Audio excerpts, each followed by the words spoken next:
बेगूसराय गोलीकांड मामले में पीएचक्यू एडीजी जेएस गंगवार ने की प्रतिक्रिया। बेगूसराय की घटना पर एडीजी मुख्यालय जितेंद्र सिंह गंगवार ने कहा कि पूरे मामले में कई टीमों का गठन किया गया है और लगातार छापेमारी चल रही है। उन्होंने कहा कि लापरवाही के आरोप में गश्ती दल के 7 प्रभारियों को निलंबित कर दिया गया है। एडीजी ने कहा कि घटना जिस तरीके से हुई है इसकी पूरी जाँच घंटा से की जा रही है। अपराधियों की गिरफ्तारी की पूरी कोशिश चल रही है। उन्होंने यह भी कहा कि किसी भी विशेष के हत्या करने की योजना से वह नहीं आए थे, लेकिन अब यह जांच का विषय है कि मंशा क्या थी और जल्द ही अपराधियों की गिरफ्तारी होगी। उन्होंने कहा कि एसडी डीआईजी के साथ साथ कई अधिकारियों के नेतृत्व में टीम बनाई गई है और सभी टीम अलग अलग छापेमारी कर रही है और लगातार बेगूसराय पुलिस से पूरे मामले की रिपोर्ट मांगी गई है। उन्होंने कहा कि किसी भी हालत में अपराधियों को छोड़ा नहीं जाएगा। बेगूसराय की घटना में जैसे ही पुलिस को सूचना प्राप्त हुई कि अपराध कर्मी मोटरसाइकिल पर फायरिंग करते हुए भाग रहे हैं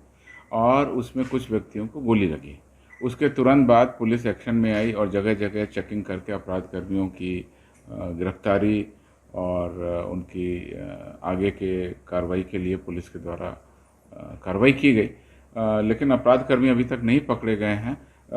6 जिलों को कोऑर्डिनेशन के लिए इस काम में लगाया गया है, जिसमें पटना, समस्तीपुर, नालंदा, खगड़िया, लखीसराय को शाम से ही घटना जैसे ही मिली इनके इलाकों में भी अपराध कर्मियों की छापामारी, उनके वेरिफिकेशन, जगह जगह चेकिंग करने का निर्देश दिया गया, जिसमें वो कार्रवाई कर रहे हैं। बेगूसराय जिला पुलिस को अतिरिक्त बल उपलब्ध करा दिया गया है, जिससे वो अपने अपराध कर्मियों की सत्यापन और छानबीन की कार्रवाई अलग से कर रहे हैं। एसपी बेगूसराय और डीआईजी बेगूसराय स्वयं घटनास्थल पर जाकर के उन्होंने इसकी मॉनिटरिंग की है और जो लोग इसमें घायल थे वो अस्पताल में हैं, उसमें से 8 लोग खतरे से बाहर हैं। हालांकि एक व्यक्ति की गोली लगने से मृत्यु हो गई है। गंभीर धाराओं में कांड दर्ज कर लिया गया है। पुलिस की अलग अलग टीम कांड के अनुसंधान और उद्भेदन के लिए प्रयासरत है। इसी क्रम में यह सूचना मिली है कि समस्तीपुर के उजियारपुर में एक अवैध हथियार आग्नेयास्त्र के साथ में 2 व्यक्ति डिटेन किए गए हैं, गिरफ्तार किए गए हैं। उनसे भी पूछताछ की जा रही है। अन्य कुछ स्थानों पर भी अपराध कर्मियों को डिटेन कर उनके वेरिफिकेशन करने की कार्रवाई की जा रही है।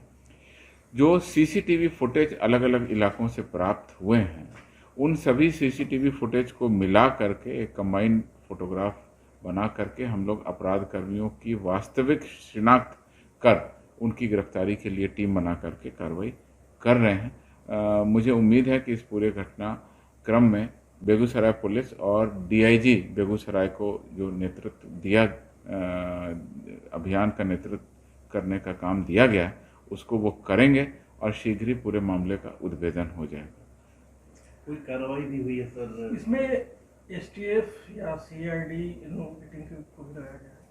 एसटीएफ की टुकड़ी वहाँ भेजी गई है, अतिरिक्त पुलिस बल भी वहाँ भेजे गए हैं।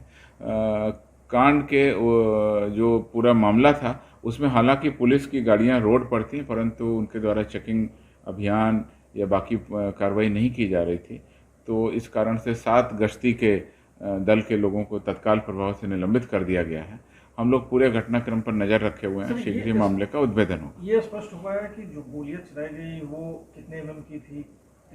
अभी वो अनुसंधान का विषय है। गोलियां किस प्रकार की थी, किन स्थानों से कितने खोखे वगैरह मिले हैं और उनकी क्या फॉरेंसिक जांच है, ये सब अनुसंधान का विषय है।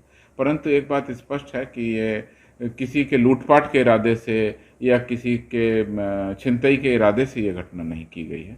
किसी व्यक्ति विशेष को टारगेट करके हत्या करने का मामला भी नहीं है। अनायास गोली चलाते हुए रोड किनारे जो भी लोग थे उन पर गोली चलाते हुए और भागते हुए अपराध कर्मियों का ये मामला है। किस तरफ ये भागे, ये कुछ स्पष्ट है? वो सारे जो हैं उसमें बेगूसराय से ये राजेंद्र पुल के तरफ जाने की सूचनाएं मिल रही हैं। ये कल रात से ही सभी सीसीटीवी फुटेज को हम लोग खंगाल रहे हैं, उससे बातें पता चलेंगी। पुलिस के तमाम टीम और तमाम पुलिस का जो इन्फॉर्मर सिस्टम है उसको भी एक्टिवेट कर दिया गया है। जेल और जेल के बाहर के तमाम सूत्रों को लगा दिया गया है। मुझे उम्मीद है कि इसमें हम लोग उद्भेदन करेंगे।